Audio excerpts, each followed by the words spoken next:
الحمدللہ رب العالمین والعاقبۃ للمتقین والصلاة والسلام علی اشرف الانبیاء والمرسلین وعلی آلہ واصحابہ واہل بیتہ اجمعین، اما بعد۔ قال اللہ تعالی فی القرآن المجید والفرقان الحمید، بسم اللہ الرحمن الرحیم۔ اہدنا الصراط المستقیم صراط الذین انعمت علیہم غیر المغضوب علیہم ولا الضالین۔ آمنت باللہ، صدق اللہ العظیم وصدق رسولہ النبی الامین المتین الکریم، ونحن علی ذلک لمن الشاہدین والشاکرین، والحمد للہ رب العالمین۔ قال اللہ تعالی فی شان حبیبہ المصطفیٰ، ان اللہ وملائکتہ یصلون علی النبی یا ایہا الذین آمنوا صلوا علیہ وسلموا تسلیما۔ اللہم صلی علی سیدنا مولانا محمد معدن الجود والکرم وآلہ وبارک وسلم صلاۃ و سلام علیک یا رسول اللہ صلی اللہ تعالی علیہ وسلم۔ نبی اور آل نبی پر ایک مرتبہ اور درود پاک پڑھ لیں۔ اللہ رب محمد صلی اللہ علیہ وسلم، نحن عباد محمد صلی اللہ علیہ وسلم، صلاۃ و سلام علیک یا رسول اللہ یا حبیب اللہ صلی اللہ تعالی علیہ وسلم۔ آج انہی اللہ والوں میں سے ایک بڑے جلیل القدر ولی کامل جنہیں کہا گیا کہ اقطاب ہند، یعنی ہندوستان کے تمام کتبوں کے سردار، آپ کو یہ منصب اور یہ مقام رب کریم نے عطا فرمایا۔ آپ کا نام علاء الدین علی احمد صابر ہے۔ علاء الدین اور علی احمد یہ دونوں نام الگ الگ ہیں۔ اس کی وجہ مورخین نے یوں بیان فرمائی کہ علاء الدین آپ کے والد پکارا کرتے تھے اور علی احمد آپ کی والدہ کہا کرتی تھی، تو اسی وجہ سے آپ کا نام علاء الدین علی احمد صابر قرار دیا گیا۔ اور صابر قرار دینے کی وجہ یہ ہے کہ آپ کا صبر، آپ کی استقامت، جب آپ کے ماموں جلیل القدر ولی خلیفہ غریب نواز بابا فرید الدین گنج شکر رحمۃ اللہ تعالی علیہ نے جب آپ کا صبر، آپ کی استقامت دیکھی تو تب سے آپ کو صابر کہا گیا۔ اور وہی نام عام طور پر مشہور ہے، اصل نام لوگ عمومی طور پر جانتے نہیں، لیکن صابر آپ کا لقب ہے۔ علاء الدین احمد علی آپ کا نام ہے۔ آپ کا نسب اگر دیکھا جائے تو والد کی طرف سے آپ جیلانی سید ہیں، یعنی آپ کا نسب سرکار غوث اعظم رضی اللہ تعالیٰ عنہ سے باپ کی جانب سے ملتا ہے، اور ماں کی جانب سے آپ کا نسب سیدنا عمر فاروق رضی اللہ تعالیٰ عنہ، یعنی ماں کی طرف سے فاروقی ہیں اور باپ کی طرف سے آپ جیلانی ہیں۔ آپ کو اللہ تبارک و تعالیٰ نے اتنی شہرت اور کمال عطا فرمایا کہ ان کی مکمل سیرت مختصر سے وقت میں بیان کرنا یہ دشوار ہے، لیکن چونکہ مشہور باتیں اور مشہور چیزیں جس سے ہم سیرت کی اصل کو جان جائیں وہ آپ تک میں پہنچانے کی کوشش کروں گا۔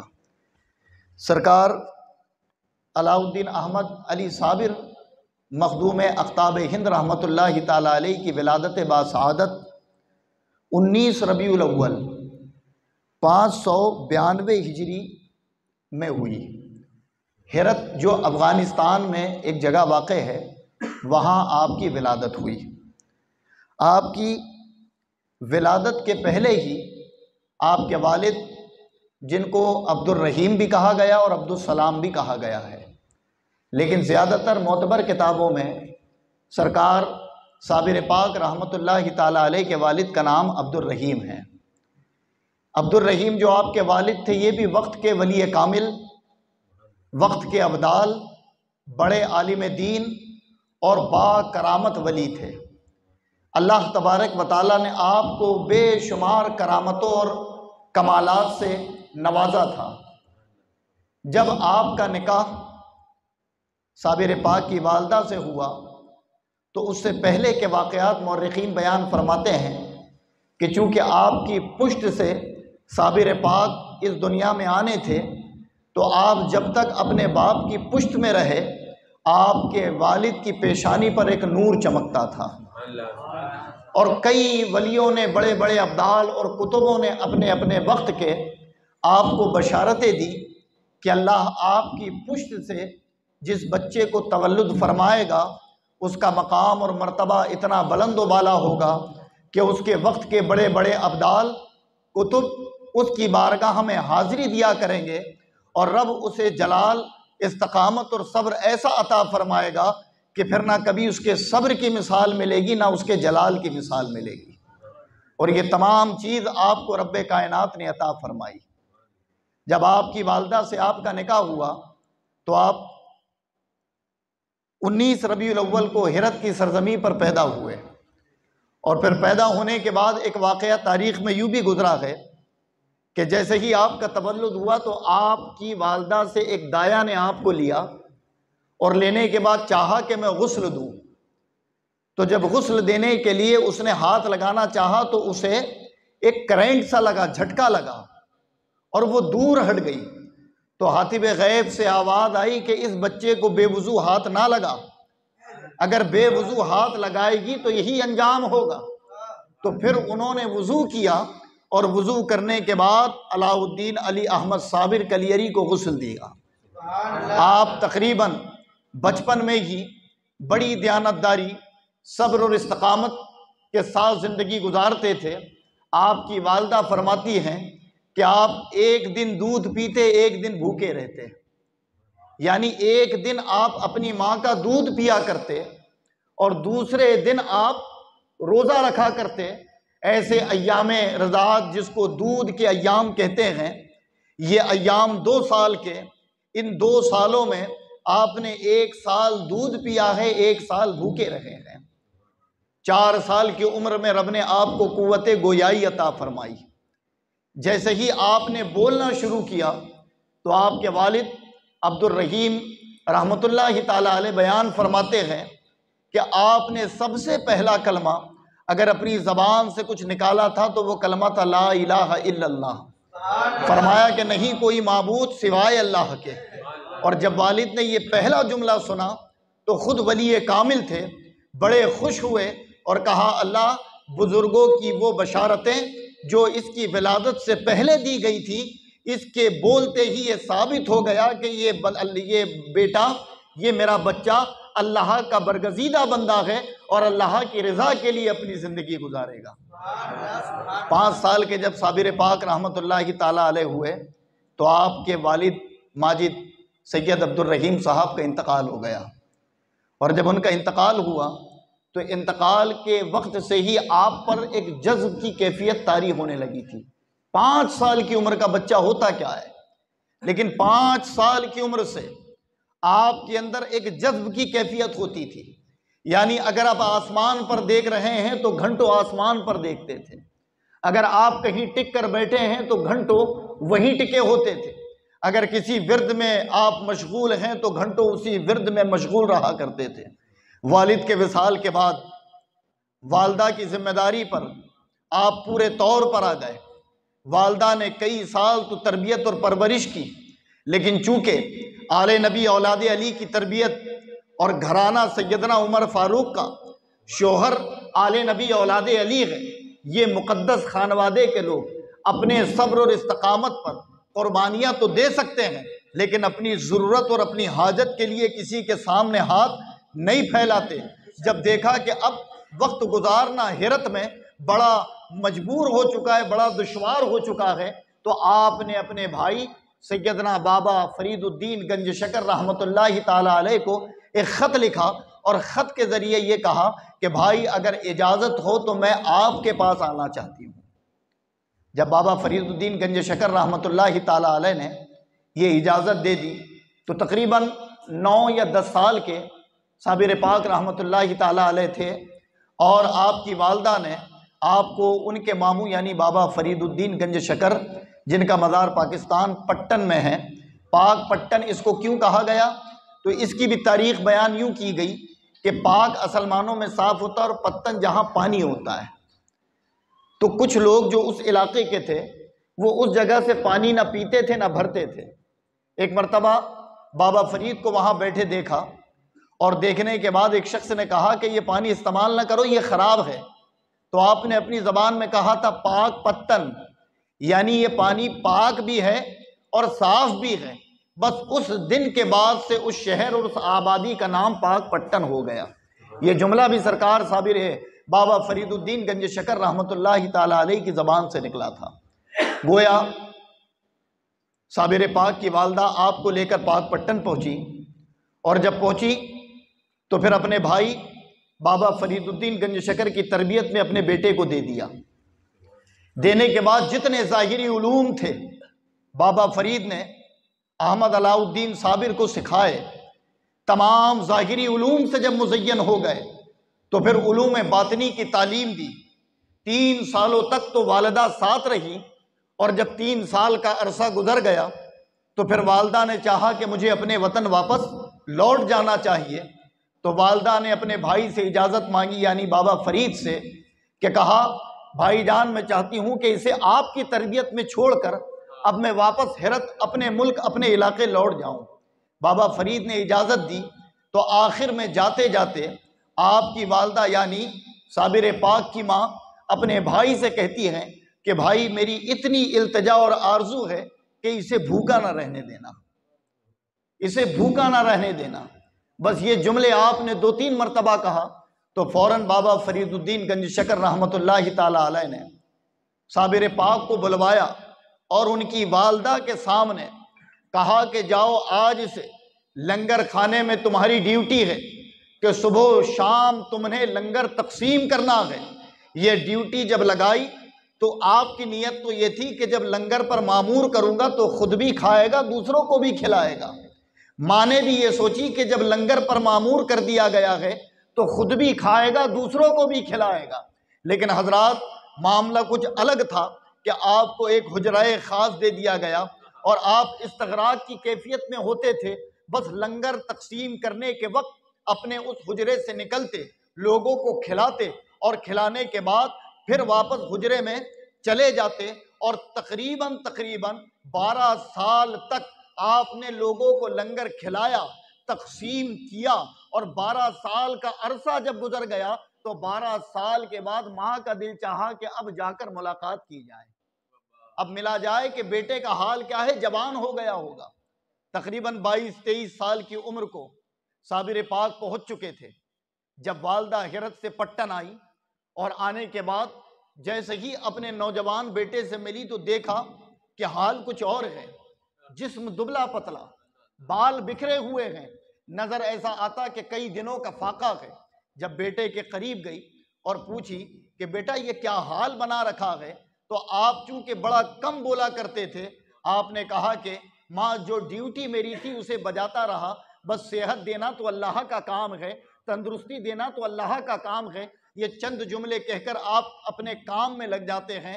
ماں آپ کی والدہ اپنے بھائی بابا فرید کے پاس جا کر کہتی ہیں کہ بھائی میں نے تو کہا تھا کہ اسے بھوکا نہ رکھنا، لیکن ایسا لگتا ہے کہ میرے جانے کے بعد سے لے کر اب تک اس نے کچھ کھایا نہیں۔ تو پھر بابا فرید الدین گنج شکر رحمۃ اللہ تعالیٰ علیہ نے صابر پاک کو بلائے اور کہا صابر یہ بتائیں کہ تم کو تو لنگر بانٹنے پر معمور کیا گیا تھا کہ تمہارا کام ہی لوگوں کو کھلانا تھا، تو پھر تم بھوکے کیوں رہے؟ تو آپ کا جواب کیا تھا؟ آپ عالم استغراق عالم جذب میں جواب دیتے ہیں کہ مجھے کہا گیا تھا لنگر تقسیم کرنے کا، یہ اجازت تقسیم کرنے کی تھی، کھانے کی نہیں تھی۔ اگر کھانے کی اجازت ہوتی تو کھاتا، تو بتائیں 12 سال تک آپ نے لنگر نہیں کھایا۔ پھر جب والدہ آئی اور آپ کو اس حال میں دیکھا تو پھر آپ کے اور بھی احوال لوگوں نے بتائے کہ حال یہ ہوتا ہے کہ صبح نکلتے ہیں لنگر تقسیم کر کر جو حجرے میں جاتے ہیں تو پھر شام تک باہر نہیں آتے۔ اور چند واقعات تو ایسے بھی گزرے ہیں کہ اگر کوئی یہ جرت کرتا کہ آپ کے حجرے کے روشن دان سے آپ کو دیکھنا چاہے یا آپ کے دروازے کو کھول کر اندر داخل ہونا چاہے تو کئی لوگ ہلاک ہو گئے ہیں، کئیوں کی بینائی چلی گئی ہے۔ یعنی اس جلال اور استغراق میں آپ ڈوبے ہوتے تھے کہ خدا کے نور کی تجلیاں ہمہ وقت آپ پر جو ہے وہ اپنا فضل فرماتی تھیں۔ گویا یہ تمام اوصاف اور احوال جب والدہ نے سنا تو سننے کے بعد دل میں خیال آیا کہ اب ان کا نکاح کر دینا چاہیے۔ تو جب نکاح کی بات آئی تو کسی اور سے نہیں، اپنے بھائی بابا فرید الدین گنج شکر رحمۃ اللہ تعالی علیہ سے آپ نے دریافت کیا کہ میں چاہتی ہوں کہ میرے بیٹے صابر کا نکاح آپ کی سب سے چھوٹی بیٹی جو ہے اس سے کر دوں۔ گویا بابا فرید نے منع فرمایا اور کہا کہ بہن مان جا، یہ نکاح نہیں ہو سکتا، یہ رشتہ پائے تکمیل تک نہیں پہنچ سکتا، مان جا، ایسا نہ کر۔ تو چونکہ بہن تھی اور بیوہ تھی تو کہہ پڑی کہ شاید تم اسی لیے منع کرتے ہو کہ میں بیوہ ہوں، غریب ہوں، تم امیر ہو، میرا بیٹا یتیم ہے، اس وجہ سے تم کہتے ہو کہ نکاح نہیں ہوگا۔ تو پھر بابا فرید گنج شکر اللہ کے ولی ہیں، تربیت پائی خواجہ معین الدین چشتی رحمۃ اللہ تعالی علیہ، خواجہ قطب الدین بختیار کاکی رحمۃ اللہ تعالی علیہ کے مرید و خلیفہ ہیں۔ تو آپ بتائیں کہ آپ کے احوال اور آپ کے حالات کیا ہوں گے۔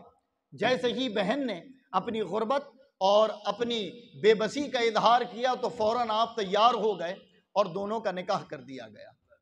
جب نکاح کیا گیا تو ایک واقعہ جو نئی کتابوں میں مشہور ہے، عام طور پر لوگوں میں یہی مشہور ہے کہ جب آپ کا نکاح ہوا اور نکاح کے بعد پہلی رات تھی، آپ کی بیوی یعنی بابا فرید الدین گنج شکر کی بیٹی جن سے آپ کا نکاح ہوا تھا وہ آپ کے کمرے میں جب گئیں تو آپ عبادت میں مصروف تھے، اور جب بیوی نے کہا کہ میری طرف نظر نہیں ڈالتے تو بس ایک مرتبہ جلال میں دیکھنا تھا کہ بیوی کو آگ لگ گئی اور وہ راکھ کا ڈھیر بن گئی۔ کبھی سوچو کہ کیا اسے عقل تسلیم کرتی ہے؟ یہ بے شک قوالوں نے، کئی سارے تاریخ نگاروں نے اس واقعے کو، اور آج بھی عام و خاص کی زبان پر یہ واقعہ موجود ہے، لیکن ذرا عقل لگاؤ کہ جو اللہ کے ولی ہوتے ہیں کیا ان سے رحم دل کوئی ہوگا؟ جو اللہ والے ہوتے ہیں کیا ان سے زیادہ شریعت کا پاسدار کوئی ہوگا؟ جو اللہ والے ہوں گے بتاؤ بھلا وہ بلا وجہ کسی کی جان لے سکتے ہیں؟ تو یہ بات تو ہر عقل مند آدمی کی عقل میں جائے گی ہی نہیں۔ تو جتنی نئی کتابیں ہیں ان میں تو شاید یہ واقعہ موجود ہیں، لیکن پرانی کتابیں اخبار الاخیار یا الفوائد الفوائد نظام الدین اولیاء رحمۃ اللہ تعالی علیہ، ان کتابوں میں اگر بابا فرید کی سیرت، بابا صابر پاک کی اگر سیرت آپ پڑھیں گے تو حقیقت معنوں میں یہ واقعہ کسی بزرگ نے نہیں لکھا ہے کہ آپ نے اپنی بیوی کی طرف نظر ڈالی اور وہ جل کر خاک ہو گئی، راکھ بن گئی۔ جبکہ نکاح ہوا تو بابا فرید نکاح کے لیے اس لیے منع کر رہے تھے کہ آپ جانتے تھے کہ یہ فنا فی اللہ کی منزلوں کو طے کر چکا ہے، یعنی فنا اور بقا کا جو معیار ہوتا ہے اس معیار کے پار جا چکا ہے۔ تو اصل وجہ یہ تھی کہ آپ کی بیوی رہی تو عرصے دراز تک، لیکن میاں بیوی کے جو تعلقات ہوتے ہیں، جو احساسات ہوتے ہیں، وہ دونوں کے درمیان اس لیے قائم نہیں ہوئی کہ بابا صابر پاک رحمت اللہ تعالی علیہ کے لیے یہ دنیا ہیچ ہو چکی تھی، اس دنیا سے آپ کا کوئی تعلق نہ تھا۔ تو جب تعلق ختم ہو جاتا ہے تو پھر بیوی بیوی نہیں ہوتی، بچے بچے نہیں ہوتے، اور ہم نے کئی مجذوبوں کو دیکھا ہے کہ جب دنیا سے بے رغبتی ہوتی ہے تو پھر دنیا کی کوئی چیز سے تعلق نہیں ہوتا، اور آپ تو پہلے ہی فنا فل کی منزل پر پہنچ چکے تھے۔ تو آپ نے اپنی بیوی کو جلال میں مارا نہیں بلکہ بیوی تھی۔ اور پھر حضرات آپ ذرا تو غور کریں کہ اگر جلا بھی رہے ہیں تو کس کی بیٹی کو؟ کبھی یہ بھی تو عقل لگائیں کہ بیٹی کس کی ہے؟ بابا فرید گنج شکر کی۔ تو کیا کوئی معمولی عورت ہوگی وہ؟ کیا وہ عام لڑکی ہوگی؟ جبکہ ان کے بارے میں بھی مورخین فرماتے ہیں کہ وہ بھی بڑی عابدہ، بڑی زاہدہ، بڑی پارسہ تھی۔ ان کا وقت بھی زیادہ تر جو ہے وہ عالم استغراق میں گزرتا تھا، اور جب ایسی جوڑی بن گئی تو جوڑی بنی تو شریعت کے معیار کو پورا تو کیا، لیکن اس کے باوجود بھی ہمہ وقت دونوں میاں بیوی اللہ اس کے رسول کی رضا میں اپنی زندگی گزارتے رہے۔ تو یہ جو واقعہ ہے عقلی طور پر یہ کبھی تسلیم نہیں ہوتا، اور نہ ہی یہ واقعہ اصل معنوں میں ہو سکتا ہے اگر ہم اپنا ذہن لگائیں تو۔ بہرحال نکاح ہو گیا، تو نکاح ہونے کے بعد کئی سال تو آپ کی بیوی آپ کے ساتھ رہی، پھر آپ کے معاملات کچھ اس طریقے سے بڑھنے لگے کہ آپ لنگر کھانے میں بھی کئی دن نہیں پہنچتے، اور ایک روایت میں تو یہ ہے کہ تقریباً 9 سالوں تک بابا صابر پاک رحمت اللہ تعالی علیہ اپنے اسی حجرے میں قید رہے، نہ کسی سے ملاقات کی، نہ کسی سے بات کی، اور نہ کسی کو اپنے حجرے کے قریب آنے دیتے تھے۔ 9 سال کے بعد جب آپ نکلے تو پھر لنگر تقسیم کیا۔ بابا فرید الدین گنج شکر رحمت اللہ تعالی علیہ نے جب آپ کے یہ اوصاف، یہ کمالات، اور آپ کو دیکھا کہ یہ ولایت کے تمام منصبوں کو پار کر چکا ہے، تو پھر ایک مرتبہ اپنی خانقاہ، اپنے حجرہ خاص میں احمد علاء الدین صابر کو بلایا اور کہا بیٹا اب میں چاہتا ہوں کہ تمہیں اپنی خلافت اور اپنی اجازت سے نواز دوں۔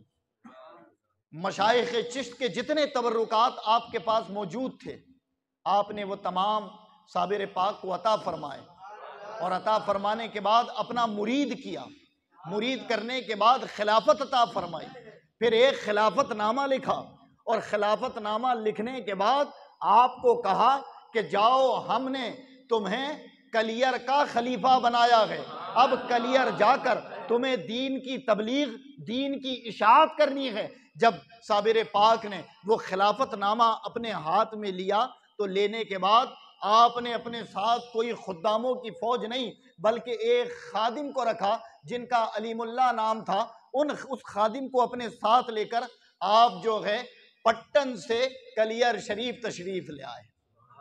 اچھا، کلیر جب لائے تو یہ ایک چھوٹا سا گاؤں تھا، ایک چھوٹا سا قصبہ تھا جہاں ایک مسجد تھی، مسلمانوں کی تعداد تھی۔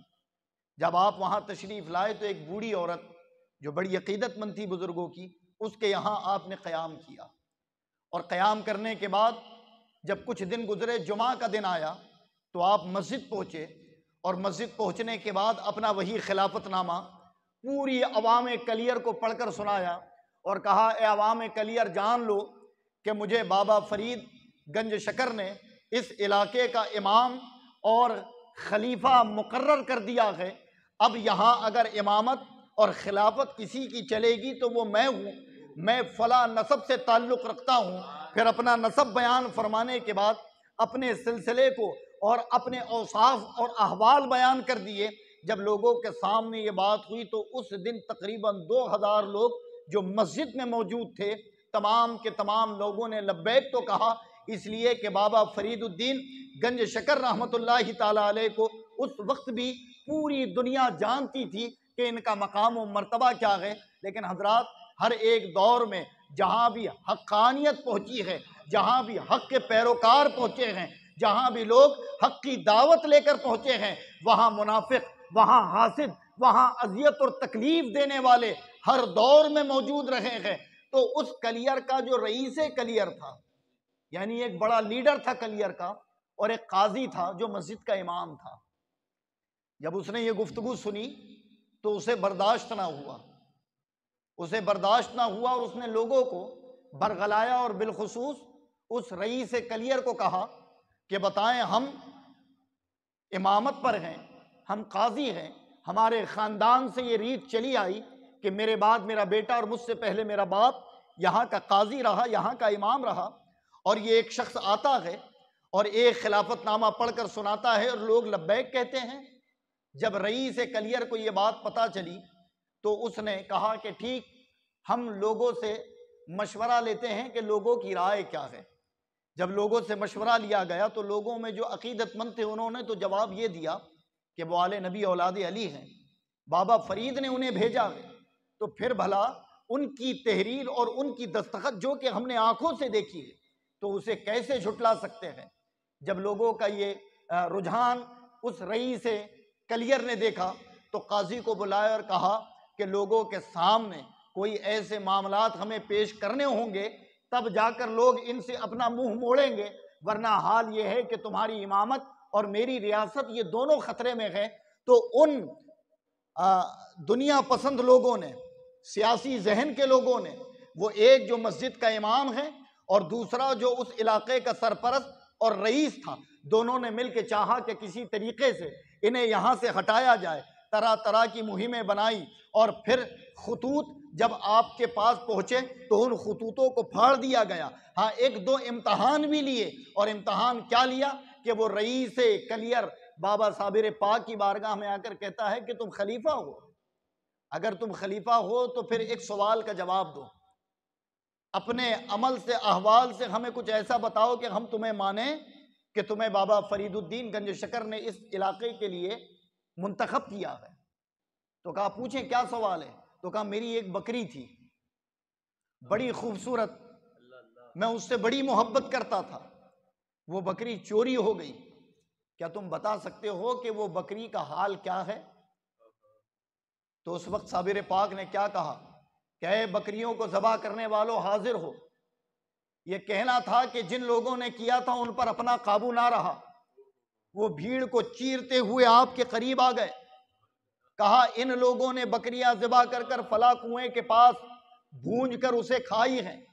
جب آپ نے یہ بتایا تو وہ جتنے تھے وہ زبان سے انکار کرنے لگے، جسم پر قابو تو نہیں تھا لیکن زبان سے کہنے لگے ہم نے نہیں کہا، ہم نے یہ ذبح نہیں کیا، ہم نے بکریاں نہیں چرائیں۔ جب یہ تمام چیزیں انہوں نے اپنی زبانوں سے بیان کیے تو کہا ہو سکتا ہے یہ جادوگر ہیں۔ اب بابا صابر پاک رحمت اللہ تعالی علیہ کیا فرماتے ہیں کہ ان کی زبان خاموش ہو جائے۔ بکری کو کہا اے بکری تو خود بتا دے کہ تجھے کس نے ذبح کیا ہے، کس مقام پر ذبح کیا ہے اور تجھے کہاں کھایا گیا ہے۔ تو ان کے پیٹوں سے مختلف اعضاء گواہی دینے لگے کہ اس نے فلاں اعضاء کو کھایا، اس نے فلاں اعضاء کو کھایا۔ تو اس وقت کا جو قاضی تھا وہ کہتا ہے کہ سنیں، یہ کوئی ولی نہیں بلکہ کوئی جادوگر نظر آتا ہے۔ وہ چونکہ پڑھا لکھا تھا اور ظاہر ہے کہ جب علم شریعت اگر کوئی پڑھ لے لیکن اگر تصوف کی طرف وہ اپنی نظریں نہ دوڑائے تو وہ یوں ہی خالی ہوتا ہے، وہ یوں ہی خالی ہوتا ہے کہ اسے کچھ نہیں سمجھ آتا۔ تو اس نے کہہ دیا کہ یہ جادوگر، تو اس وقت صابر پاک رحمت اللہ تعالی علیہ مسکرائے اور مسکرا کر کہتے ہیں اللہ تو نے آج میرے محبوب کی سنت بھی مجھ سے ادا کروا دی۔ کہا میرے محبوب کی سنت کے وقت میرے محبوب بھی جب معجزے دکھاتے تھے تو اس دور کے کافر کہتے تھے یہ جادوگر ہے، آج میں نے بھی اسی نبی کے صدقے اپنی کرامت دکھائی تو اس دور کے لوگ کہہ رہے ہیں یہ جادوگر ہے۔ مسکرا کر آپ چلے گئے اور پھر آپ کا طریقہ یہ ہوا کہ آپ نے ریٹن اپنے ماموں کو خط لکھا اور خط میں کہا کہ حضور آپ کی خلافت سے یہ لوگ انکار کرتے ہیں، مجھے آپ کا خلیفہ نہیں مانتے ہیں اور طرح طرح کی بہتانیں اور تہمتیں مجھ پر لگاتے ہیں۔ آپ نے ایک خط لکھا اور پھر بعض اوقات جب جواب آتا تو اسے پھاڑ دیا جاتا، تو پھٹا ہوا خط بھی آپ پہنچاتے۔ 3 مرتبہ آپ نے ایسا کیا اور چوتھی مرتبہ جب آپ نے خط لکھا بابا فرید کو تو وہاں سے جواب آیا، 2 جملے ہیں، بکری تیری ہے یا تو ذبح کر یا پال، اور فرمایا کلیر تیرا ہے، اب تجھے جو چاہے وہ کر۔ یہ 2 جملے موجود ہیں تو بس یہ جواب ملنا تھا ماموں کی طرف سے، اپنے پیر و مرشید کی طرف سے، کہ آپ عالم جلال میں آ گئے اور عالم جلال میں جمعہ کا دن تھا، مسجد پہنچے اور وہاں جا کر بیٹھ گئے جہاں قاضی بیٹھتا تھا۔ تو تمام کلیر تو دشمن ہو چکا تھا، جب قاضی کی جگہ پر آپ بیٹھے تو لوگوں نے کہا کہ یہاں سے اٹھو، یہ قاضی کے بیٹھنے کی جگہ ہے۔ آپ نے کہا یہ تو مسجد ہے اور مسجد میں کسی کے لیے کوئی مقام خاص نہیں ہوتا، اور وہاں مسجد میں یہ طریقہ تھا کہ جو امیر آئیں ان کی جگہ الگ تھی، غریبوں کے بیٹھنے کا اہتمام الگ تھا، اور جو رسوخ دار آئیں ان کو الگ بٹھایا جاتا تھا۔ آپ فرماتے ہیں یہ اللہ کا گھر ہے، یہاں ایک صف میں سب کھڑے ہو جاتے ہیں، یہ فرق کرنے کی جگہ نہیں ہے۔ تو لوگوں نے جب آپ کی گفتگو سنی تو آپ کو پکڑ کر گھسیٹتے ہوئے مسجد سے باہر کر دیا گیا۔ جو علیم اللہ آپ کے خادم آپ کے ساتھ تھے وہ بھی پیچھے پیچھے مسجد سے باہر ہو گئے، اور پھر اندر نماز ہونے لگی۔ آپ حیرت سے کبھی آسمان کو دیکھتے، کبھی مسجد کو دیکھتے، اور پھر عالم جلال میں آپ نے کہا اے مسجد، جب یہ لوگ سجدہ کر رہے ہیں تو پھر تو بھی سجدہ کر لے۔ بس یہ جملہ کہنا تھا کہ مسجد ان پورے نمازیوں پر گر پڑی۔ ان میں جو اہل ایمان اور عقیدت مند تھے وہ تو بچ گئے، لیکن جتنے بھی منافق تھے، جتنے بھی حاسد تھے، وہ تمام کے تمام ہلاک ہو گئے۔ اور پھر وہ وجد طاری ہونا تھا، وہ جلال طاری ہونا تھا کہ آپ جس طرف دیکھتے اس علاقے میں آگ لگ جاتی اور ہرے بھرے درخت جلنا شروع ہو جاتے۔ یعنی کلیئر جو بنا ہوا تھا وہ آپ کے جلال کی اور غصے کی وجہ سے تباہ ہو گیا۔ پھر آپ کا حال کیا ہوا کہ جب سب مٹ گیا تو ایک گولر کا جھاڑ، درخت، ہمارے ہاں کیا کہتے ہیں اس کو، عمر، ہاں، یہ گولر کا درخت ایک ٹیکری پر لگا ہوا تھا۔ جب دیکھا کہ ہر طرف شعلے ہیں، آگ، تباہ ہو گیا۔ جو لوگ موجود تھے انہوں نے بھی دیکھا کہ یہاں جس طرف نظر اٹھاتے ہیں آگ لگ جاتی ہے، تو تمام لوگ وہاں سے ہجرت کر گئے، بچے صرف صابر پاک رحمت اللہ تعالیٰ علیہ اور ان کا خادم، یہ دو لوگ بچے۔ آپ کے اندر جو وجہ تھا، استغراق تھا، پھر اس کا عالم جب بڑھا تو حال یہ ہے کہ ایک ہاتھ سے آپ نے اسی گولر کی ایک ٹہنی کو تھاما، اور تھامنے کے بعد آسمان کی طرف دیکھا، اور جو کھڑے ہوئے ہیں تو تقریباً 12 سالوں تک آپ کھڑے رہے، ایک ہاتھ سے ایک ڈال کو پکڑے ہوئے۔ وہ زمین اجڑ گئی، خادم کو اجازت دے دی کہ تم اپنے حساب سے اپنے معاملات درست کر لو۔ بابا فرید کلیئر شریف میں اس جگہ پر جہاں وہ گولر عمر کا درخت تھا، اس کی ایک ٹہنی پکڑ کر کتنے سال کھڑے ہوئے؟ عالم وجد، عالم جزم میں، اور آسمان کی طرف دیکھتے رہے۔ جب 12 سال کا عرصہ گزر گیا تو ایک مرتبہ بابا فرید الدین گنج شکر رحمت اللہ تعالیٰ علیہ کے دل میں خیال آیا۔ وہ تو اپنے مرید پر نظر رکھتے تھے، اور حقیقت میں وہ پیر تھے کہ جو اپنے مریدوں کے ہر احوال پر نظر رکھتے تھے۔ 12 سال کے بعد آپ کا ایک مجمع تھا، لوگ بیٹھے ہوئے تھے سامنے۔ بابا فرید الدین گنج شکر رحمت اللہ تعالیٰ علیہ فرماتے ہیں کہ کوئی ہے جو میرے صابر کا روزہ افطار کرا دے، کوئی ہے جو اس تک افطاری پہنچائے، اس کا روزہ افطار کرا دے۔ اور آنکھوں میں آنسو بھر کر کہتے ہیں کہ 12 سال ہو گئے، نہ زبان میں کوئی لقمہ لگایا ہے، نہ پانی کا گھوٹ پیا ہے، اور 12 سال سے ایک ٹہنی کو تھامے کھڑا ہے۔ کوئی ہے جو تم میں سے جائے اور اس کا روزہ افطار کرا دے؟ تو کسی کی جرت نہ ہوئی، اس لیے کہ ہیبت جلال کو سب جانتے تھے، لیکن ایک نوجوان وہ اٹھ کر کھڑا ہوا، اور ان کا نام کیا تھا؟ شمش الدین۔ یہ شمش الدین علوی ہیں، مولا علی کی اولاد سے ہیں، اور آج مزار پانی پت میں ہیں، جن کو کہا جاتا ہے شمش الدین ترک پانی پتی رحمت اللہ تعالیٰ علیہ۔ یہ کھڑے ہوئے نوجوان چھوٹے عمر کے بچے ہیں، اور کہا حضور میں جاؤں گا۔ آپ نے کچھ تیل دیا، کچھ کھانے کا سامان دیا، اور کہا بیٹا چلے جاؤ، لیکن ہاں جاؤ تو سنو، میری ایک وصیت سنو کہ جب جاؤ تو کبھی ان کے سامنے نہ آنا۔ 2 وجہ ہے، جب وہ اجازت دیں تب سامنے آنا، یا پھر جب وہ اپنی مرضی سے تمہیں اپنا رخ تمہاری طرف پھیریں تب تم سامنے جانا، ورنہ ان کی آنکھوں سے آنکھیں نہ ملانا، ان کے سامنے نہ کھڑے ہونا۔ یہ میری وصیت ہے، اسے لے کر چلے جاؤ۔ وہ نکلے پٹن سے اور پہنچے کلیئر، اور جب کلیئر آئے تو آپ اس ٹیکری کے اس جانب سے نہیں چڑھے جہاں آپ کا رخ تھا، بلکہ پیچھے کی جانب سے اوپر آئے، اور اسی گولر کے جھاڑ کے پاس آپ ہاتھ باندھے کھڑے ہو گئے، اور ہاتھ باندھ کر کھڑے ہو کر قرآن کی آیتیں پڑھتے ہیں، کبھی سورہ یاسین کی تلاوت کرتے ہیں، کبھی کوئی اور سورت پڑھتے ہیں۔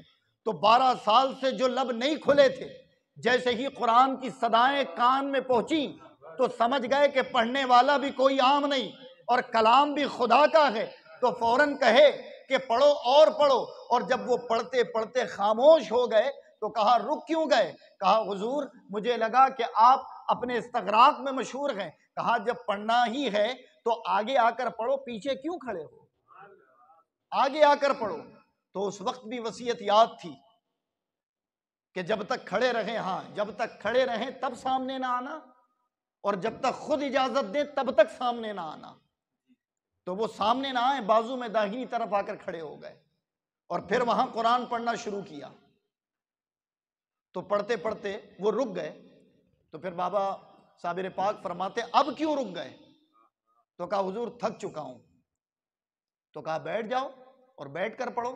تو کہا حضور آپ کھڑے رہیں اور میں بیٹھ جاؤں، یہ کبھی ہو سکتا ہے؟ تو کہا ٹھیک ہے چلو اگر ایسی بات ہے تو مجھے بٹھاؤ۔ اب بتائیں 12 سال سے جو کھڑا ہو، اسے بٹھایا شمس الدین ترک پانی پتی نے، تو کہا مجھے پکڑو۔ اس وقت بھی وہ آگے نہ آئے بلکہ پیچھے سے آپ کی کمر کو تھاما اور پھر اپنے سہارے سے اسی گولر کے درخت میں آپ کو ٹیک لگا کر بٹھا دیا اور پھر قرآن پڑھنا شروع کیا اور رک گئے۔ تو کہا اب کیوں رکے؟ تو کہا حضور بھوک لگی ہے۔ کیا فرمایا؟ کہا حضور بھوک لگی ہے۔ تو کہا ٹھیک ہے کچھ کھا لو۔ تو کہا حضور کھانے کو کچھ نہیں۔ تو کہا یہ گولر تو پڑے ہیں، انہیں لو ابالو اور کھا لو۔ تو انہوں نے اس کو ابالا اور جب ابال کر تیار ہو گیا رکھ دیا، تو اب کھانے سے پہلے رک گئے۔ کہا کھاتے کیوں نہیں؟ تو پھر جواب دیا حضور میں کھاؤں اور آپ بھوکے رہیں ایسا نہیں ہو سکتا۔ تو پھر آپ نے کہا چلو لاؤ مجھے بھی دو۔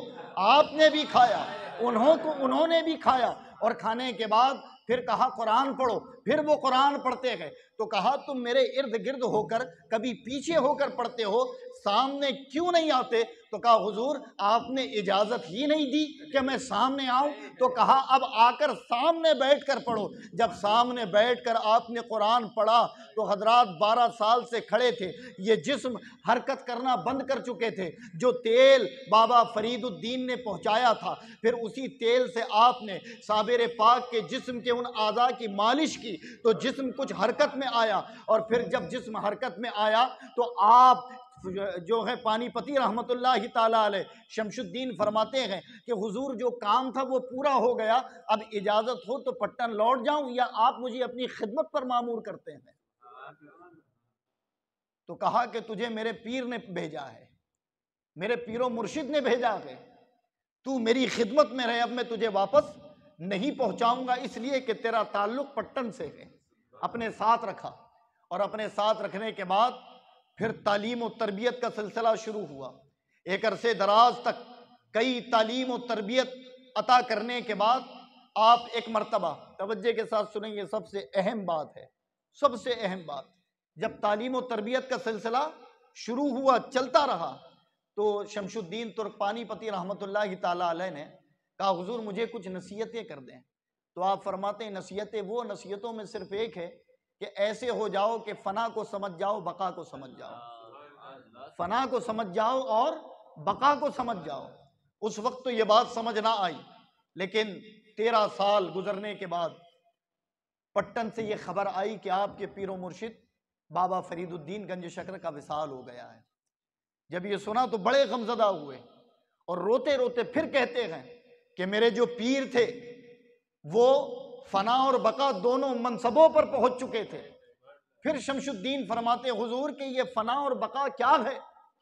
تو حقیقت میں یہ فنا اور بقا کو آپ نے بڑی تفصیل سے بیان فرمایا، لیکن یہ فنا اور بقا ہے کیا؟ ہے کیا؟ تو بابا صابر پاک رحمت اللہ تعالیٰ نے فرمایا کہ یہ سوال کا جواب دیکھتا کیا ہے، میں تجھے دکھاؤں گا۔ کیا کہا؟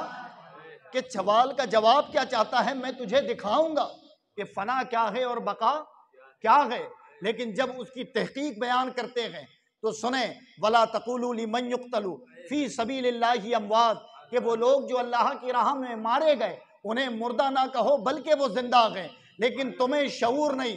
تو ظاہر ہے کہ رب کہتا ہے وہ زندہ ہے، یعنی بقا پائے ہوئے ہیں لیکن فنا بھی ہوئے ہیں۔ تو فنا اور بقا جو میں نے سمجھا ہے کتاب پڑھنے کے بعد وہ یہ ہے کہ آج ہم سرکار تاج الاولیاء کے دربار میں، غریب نواز کے دربار میں یا دیگر بزرگوں کے دربار میں جاتے ہیں، وجہ کیا ہے؟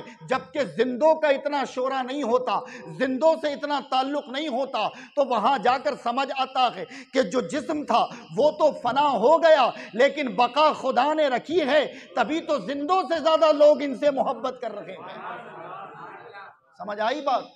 تو یہ فنا اور بقا ہے کہ جو کل من علیہا فان، کہ ہر چیز فنا ہو جانی ہے، تو ظاہر فنا ہونے والی چیز تو فنا ہو جائے گی۔ اب رب جسے چاہے وَيَبْقَى وَجْهُ رَبِّكَ ذُو الْجَلَالِ وَالْإِكْرَامِ، کہ باقی رہنے والی ذات سوائے اللہ کی ہے، تو بے شک بلا شبہ کہ اللہ کے علاوہ کوئی باقی نہ رہے گا۔ لیکن یہ فنا اور بقا کیا ہے؟ تو یہ بڑی آسان سی مثال ہے کہ ہم نے بزرگوں کو دیکھا کہ فنا ہونے کے بعد بھی جو بقا ہیں ان سے زیادہ لوگوں کے دلوں میں محبتیں ہیں، لوگ ان کی بارگاہوں میں جاتے ہیں، تو یہ ان کی فنا ہے، یہ ان کا بقا۔ اور صوفیہ فرماتے ہیں کہ فنا سے مراد یہ ہے کہ بندہ دنیا کی تمام چیزوں کو ترک کر دے، یعنی دنیا میں جتنی چیزیں فنا ہونے والی ہیں ان سے اپنا تعلق ختم کر لے تو وہ فنا سے بقا کی طرف بڑھتا ہے۔ اور بقا کی طرف بڑھنا یعنی اللہ کا ہو جانا، یعنی وہ ذات جو ہمیشہ رہنے والی ہے۔ تو جب شمس الدین ترک پانی پتی نے فرمایا کہ حضور مجھے یہ بتائیں کہ فنا کیا ہے، بقا کیا ہے، تو آپ فرماتے ہیں کہ تو سن نہیں، میں تجھے دکھاؤں گا، میں تجھے دکھاؤں گا کہ فنا کیا ہے، بقا کیا ہے۔ اور پھر حضرات شمس الدین ترک پانی پتی کو آپ نے ہی کہا کہ اب میں چاہتا ہوں کہ جا تو فوج میں داخل ہو جا، اور فوج میں داخل ہو کر ان امور کو انجام دے جو مسلم سپاہی ابھی تک پائے تکمیل نہیں پہنچا سکے ہیں۔ آپ نے بابا صابر پاک کے حکم سے ایک فوج کو جوائن کیا، لیکن جاتے وقت سوال کیا تھا کہ حضور یہ بتائیں کہ آپ نے کہا کہ آپ مجھے بتائیں گے کہ فنا کیا ہے، بقا کیا ہے، اگر جب کبھی آپ کا وصال ہو تو مجھے کیسے معلوم ہوگا کہ آپ کا وصال ہو چکا ہے؟ تو کہا سن، جس جگہ تیرے خیمے ہوں گے وہاں سب چراغ جلائیں گے، اور جب سب کے چراغ بجھ جائیں تیرا جلتے رہے تو اس دن سمجھ جانا کہ میرا وصال ہو چکا ہے، میں اس دنیا سے جا چکا ہوں۔ شمس الدین ترک پانی پتی رحمۃ اللہ تعالیٰ علیہ چلے گئے، اور پھر آپ کا طریقہ یہ تھا کہ آپ جرنل، جو فوج کا جرنل تھا، اس سے 2-3 خیموں کے بعد میں رہا کرتے، اور جرنل بھی نمازی تھا، تو فجر میں چونکہ بڑی سردی تھی، ٹھنڈے پانی سے وہ وضو نہیں کرتا، تو وہ اپنے سپاہیوں کو کہتا تھا کہ جاؤ میرے لیے پانی گرم کر کر لاؤ۔ تو وہ سپاہی ہمیشہ شمس الدین ترک پانی پتی کے خیمے میں آتا اور ان سے لکڑیاں آگ لیتا اور پانی گرم کر کر جرنل کو دیتا۔ لیکن ایک دن اس نے دیکھا کہ وہ فجر کے وقت شمس الدین تالاب کی طرف گئے اور تالاب سے وضو بنایا، تو وہ کہنے لگا کہ یار اتنی ٹھنڈ ہے اور یہ تالاب سے وضو بناتے ہیں، عجیب معاملہ ہے۔ تو جب وہ چلے گئے تو اس نے ہاتھ لگایا تو دیکھا کہ جس جگہ آپ ہاتھ ڈالتے وہ گرم پانی ہے اور باقی جگہوں کا پانی سرد ہے۔ تو دوسرے دن سے وہ سپاہی جب بھی جنرل کہتا کہ پانی لاؤ تو اب شمس الدین کے خیمے میں جانے کے علاوہ وہ تالاب کے اس حصے میں جاتا جہاں سے آپ وضو کرتے ہیں، وہ پانی بھر کر لاتا۔ تو جنرل نے پوچھ لیا کیا روزانہ تو بڑی تاخیر ہوتی ہے پانی لانے میں، اب اتنی جلدی کیوں لے آتا ہے؟ تو کہا حضور پانی اب گرم کرنا نہیں پڑتا، بلکہ آپ کے 2 خیمے بعد جو ایک بابا ہیں ان کا حال یہ ہے کہ وہ جس جگہ سے وضو کرتے ہیں وہاں کا پانی گرم ہوتا ہے۔ جب یہ کرامت کا شورا ہوا تو آپ اس خیمے اور اس رجامینڈ میں بڑے مشہور ہو گئے۔ پھر اچانک وہاں ایک طوفان آیا، اور طوفان ایسا کہ لوگوں کے خیمے اکھڑ گئے، لوگوں کے خیمے بہہ گئے اور سب کے چراغ گل ہو گئے، لیکن آپ کا خیمہ اپنی جگہ پر موجود ہے اور چراغ جل رہا ہے، اور اتنے بھاری طوفان کے بعد آپ قرآن کی تلاوت کر رہے ہیں۔ وہ جرنل آ کر دیکھتا ہے، تعجب میں پڑتا ہے، وہ کہتا ہے کہ سب کے خیمے اجڑ گئے لیکن آپ کا خیمہ برقرار ہے، چراغ جل رہا ہے، تلاوت کر رہے ہیں، کہ آپ نے نہیں معلوم کہ بڑا طوفان آیا ہوا ہے؟ تو آپ جواب دیتے ہیں کہ میں تو اپنے رب سے باتیں کر رہا تھا، باہر کیا ہے مجھے پرواہ نہیں۔ یہ جملہ کہنے کے بعد فوراً پیر و مرشد کی وہ بات ذہن میں آ گئی، کون سی بات؟ کہ جس دن سب چراغ گل ہو جائیں اور تیرا چراغ جلتا رہے، سمجھ جا کہ اس وقت میرا انتقال ہو گیا۔ تو وہ جو جرنل تھا وہ کہتا ہے کہ یہ طوفان کی وجہ سے خیمے تو اجڑ گئے، جس قلعہ کو فتح کرنا تھا اب وہ کیسے فتح ہوگا؟ دعا کر دیں، آپ اللہ والے ہیں۔ تو کہا پہلے تو میری تنخواہ دے جتنے دن میں نے کام کیا ہے۔ وہ تنخواہ لینے کے بعد آپ نے استعفیٰ نامہ لکھا، کہا پھر یہ میرا استعفیٰ لے، اور کہا سن صبح فجر کے بعد حملہ کرنا، اللہ فتح دے دے گا۔ یہ کہہ کر اپنا سامان باندھا اور کلیئر آ گئے۔ جب آ کر دیکھا تو اسی مقام پر علاء الدین احمد علی صابر کلیری رحمت اللہ تعالیٰ علیہ وصال فرما چکے تھے۔ آپ نے کفن لانے کی وصیت کی تھی، غسل کی وصیت خواجہ شمس الدین ترک پانی پتی کو کی تھی، لیکن حضرات واقعہ یوں بیان کیا جاتا ہے کہ آپ نے غسل کا چاہا تو خود بخود پانی کے فوارے آئے اور آپ کے جسم کو غسل دے دیا گیا، کفن خود بخود آپ کے جسم پر لپیٹ دیا گیا۔ اور جب جنازہ تیار ہو گیا تو اب انہوں نے سوچا کہ کون ہے جو نماز جنازہ پڑھائے، اس لیے کہ وصیت تو کی نہیں تھی، تو آپ انتظار میں تھے کہ ایک گھوڑ سوار آئے کہ چہرے پر نقاب ہے، اور نقاب ہونے کے بعد آ کر کہتے شمس الدین جنازہ ہم پڑھائیں گے۔ بس یہ کہنے کے بعد آپ ان کے پیچھے کھڑے ہوئے، انہوں نے نماز جنازہ جب پڑھائی، آپ فرماتے ہیں کہ جب کھڑا ہوا تھا تو تنہا تھا، لیکن جب سلام پھیرا تو حد نظر تک بڑے بڑے اقطاب کتب اللہ والے صفوں میں پیچھے نماز جنازہ پڑھ رہے ہیں۔ نماز جنازہ ہوئی، دعا ہوئی، اور وہ گھوڑ سوار جب اپنے چہرے کو چھپا کر جانے لگے تو میں نے کہا ان کا ہاتھ پکڑ کر کہ اے گھوڑ سوار یہ تو بتاؤ کہ آپ ہیں کون جنہیں یہ سعادت ملی کہ میرے پیر و مرشد کا انہوں نے جنازہ پڑھایا؟ تو بس کپڑا اپنے رخ سے ہٹایا تو ترک شمس الدین فرماتے ہیں کہ اللہ یہ تو خود میرے پیر و مرشد یعنی خود صابر پاک اس نقاب پوش کی حالت میں تھے۔ تو کہا حضور آپ ہیں تو پھر جنازہ کس کا ہے؟ تو فرماتے ہیں وہ جو سامنے ہے وہ فنا ہے اور یہ جو سامنے ہے وہ بقا ہے۔ یہ کہہ کر آپ چلے جاتے ہیں۔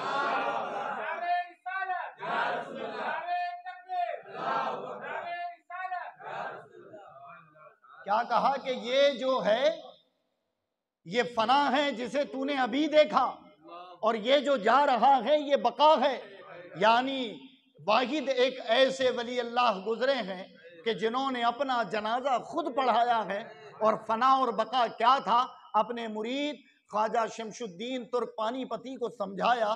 یہ آپ کی شان تھی حضرات۔ آپ کی ولادت 660 ہجری میں 13 ربیع الاول شریف کو ہوئی۔ کتنی؟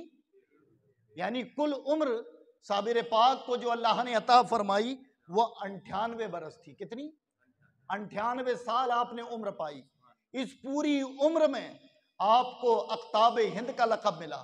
اور سنیں جب آپ کو خلافت کے معاملات ہوئے تھے، جب بابا فرید الدین گنج شکر نے آپ کو چاہا کہ خلافت دیں، تو ایک بڑا پیارا واقعہ گزرا۔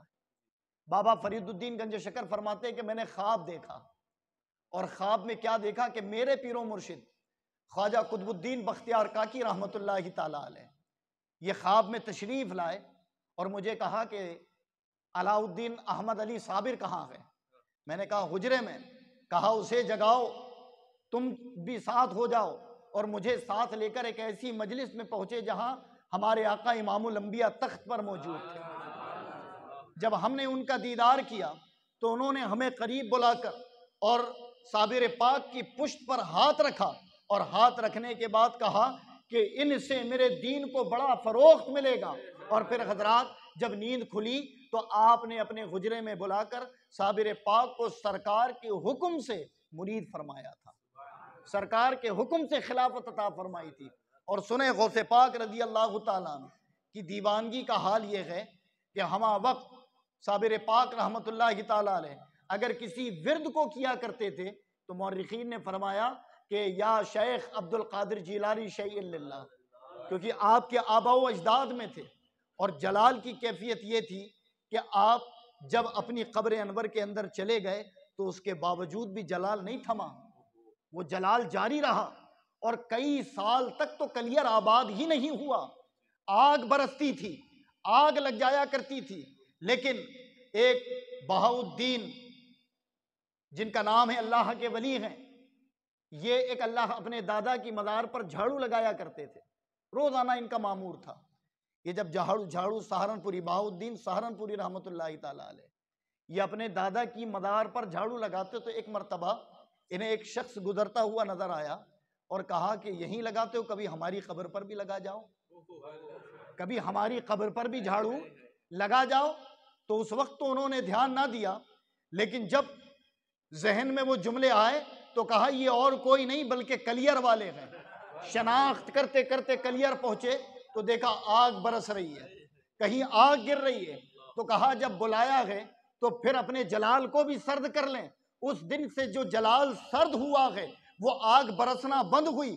آپ نے قبر کی شناخت کر کر جھاڑو لگائی اور پھر دعا کی تو وہاں آبادی موجود ہے جہاں آج بھی آپ کے جلال کو رب نے روکا ہوا ہے، اور آج وہ آبادی کلیئر شریف جس میں ہم میں سے بہت سارے لوگوں نے ان کے مزار کا دیدار کیا ہے۔ لیکن یاد رکھیں کہ رب کائنات نے آپ کو جو صبر، جو استقامت اور جو قناعت عطا فرمائی کہ 12 سال وہاں بھوکے رہے پٹن میں، اور 12 سال کلیئر میں بھوکے رہے، اور عالم استغراق میں ڈوبے ہوتے تھے، اور خدمت خلق جب بھی آپ کے پاس اللہ کی مخلوق آتی تو سیراب ہو کر جاتی، لیکن آپ نے اس مسجد کو گرایا تھا، اس مسجد کو توڑا تھا جو مسجد مسلمانوں کی نہیں تھی بلکہ حاسدوں اور منافقوں کی مسجد تھی، ہے نا۔ بعض لوگ یہ سوال کر لیتے ہیں بتاؤ عجیب، اللہ والے ہو کر مسجد توڑ دی، اللہ والے ہو کر اتنے لوگوں کی جان لے لی، تو ان کو یہ کہنا ہے کہ اللہ کے نبی نے بھی ایک مسجد کو توڑنے کا حکم دیا تھا، مسجد زرار کو 11ویں پارے میں اللہ کا حکم ہے ایک مسجد کو توڑنے کا۔ تو یہ مسجدوں کو توڑنا یہ کوئی نئی بات نہیں تھی، ان مسجدوں کو توڑنے کا حکم آیا تھا جو مسجد عبادت کے لیے نہ بنی گئی ہوں، جو فسق و فجور اور فاحش کے لیے بنی ہوں، جو غیبتوں کے لیے بنائی گئی ہوں، جہاں منافقین اسلام کو نقصان پہنچانے کے منصوبے بناتے ہوں، ان ایسی مساجدوں کو توڑنے کا حکم۔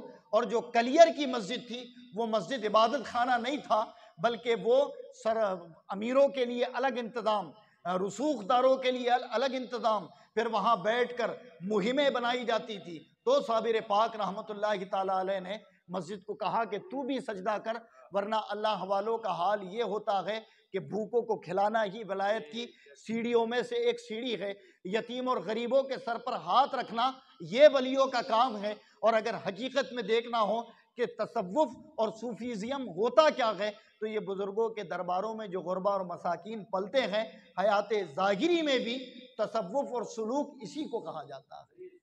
بابا فرید الدین گنج شکر رحمت اللہ تعالیٰ علیہ کی پوری زندگی بڑی طویل ہے، بڑی ساری کرامتیں ہیں، لیکن چونکہ کچھ ان احبابوں نے یہ مجھ سے کہا تھا کہ بھائی بزم نوری کے ماتحت صابر پاک کی صرف سیرت بیان ہو تاکہ ہم جانیں کہ اللہ نے انہیں جو مقام، جو مرتبہ عطا فرمایا وہ کیا تھا۔ میں نے اپنے علم اور اپنی استطاعت کے مطابق بیان کرنے کی کوشش کی، لیکن اگر ہم کوشش کریں ان کی تواریخ، ان کی زبانیں پڑھنے کی تو حضرات یہ بزرگوں کی تاریخیں پڑھنے سے دل میں نرماہٹ پیدا ہوتی ہے، دین کی اصل سمجھ آتی ہے، صبر استقامت کیا ہوتی ہے یہ ان صوفیوں سے متصل ہونے کے بعد سمجھ آتا ہے، ورنہ تشدد کبھی ختم نہیں ہوگا اگر محض علم شریعت کو لے کر چلو، اور اگر ساتھ میں تصوف آ جائے تو علم شریعت کی اصل کیا ہے وہ سمجھ آتی ہے۔ اللہ تبارک و تعالی ہم سب کو عمل کی توفیق عطا فرمائے۔ استغفر اللہ ربی من کل ذنب و اتوب